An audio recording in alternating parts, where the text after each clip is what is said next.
Hello, my group is going to be presenting on sampling designs and bias, and the members of my group are David Bang, Daniel Sun, Daniel Wong, and Alex Zhang.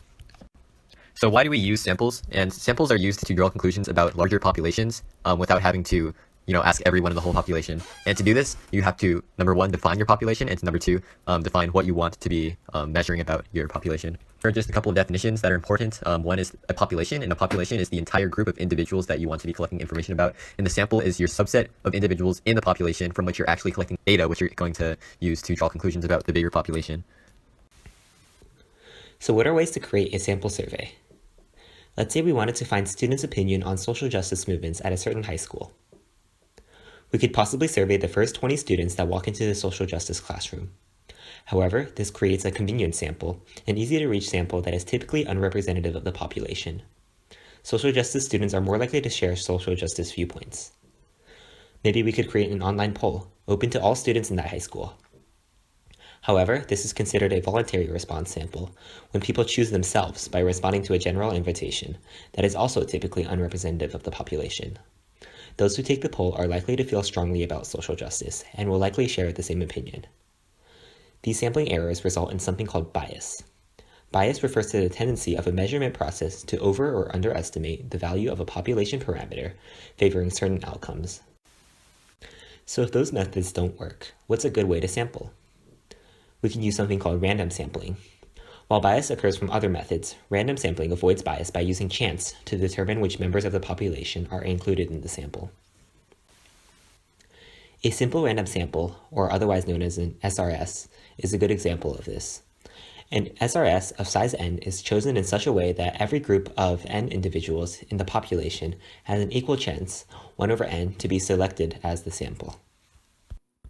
So there are a lot of ways to create a simple random sample. Perhaps the easiest way on an FRQ is the hat method, which is, as the name implies, you assign each individual in your population a number from 1 to n being the size of your population, and you put each number on a slip of paper and drop all the pieces of paper into a hat, and then you shuffle the paper and you pull out your sample from the hat. Usually the hat ends up having to be a pretty big hat for this to work. For a table of random digits, this is a little more difficult, but the FRQ will often require you to do this. So you're given a table of random digits and you assign each individual in the population a number from 0 to n.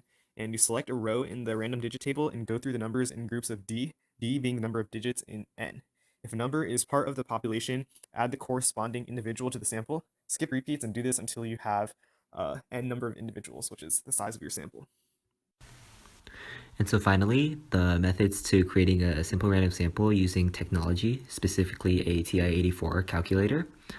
Here are the instructions for doing so.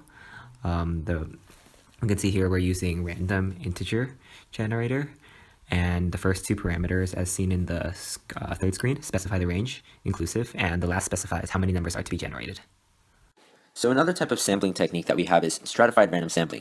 In stratified random sampling, what you're going to do is you're first going to divide the population into strata, which are groups of subjects that are similar to one another in some way. Cluster samples are when you sample individuals in groups that are in close proximity to each other. The point of a cluster sample is to make it convenient for you to gather data.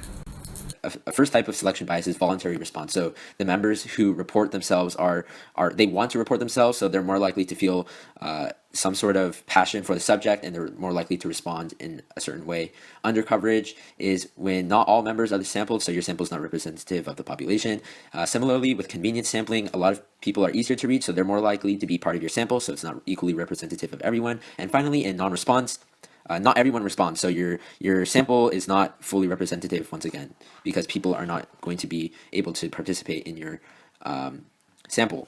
This can all be fixed by random sampling, but in each case there's some sort of way that prevents full random sampling from happening.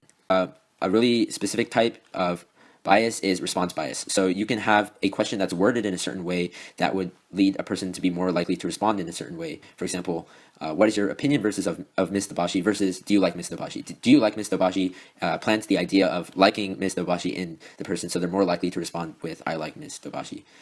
Also, you have social desirability, where you want people want to respond in a certain way that's going to make themselves look better.